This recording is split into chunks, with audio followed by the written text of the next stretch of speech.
Mr. Snow, after everything you've seen, what are the Hunger Games for? The Hunger Games are to punish the districts. Those tributes don't have a choice. We're live! I'm your mentor. You want to protect people, it's essential to accept what human beings are. And what it takes to control them. You seem like a good man, Coriolanus Snow. I have seen what war does to people. Fueled with the terror of becoming prey. See how quickly we become predator? Good luck with that poor little songbird. Where is she?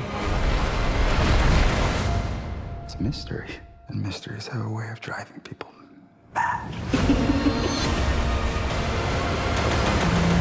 Hanging tree.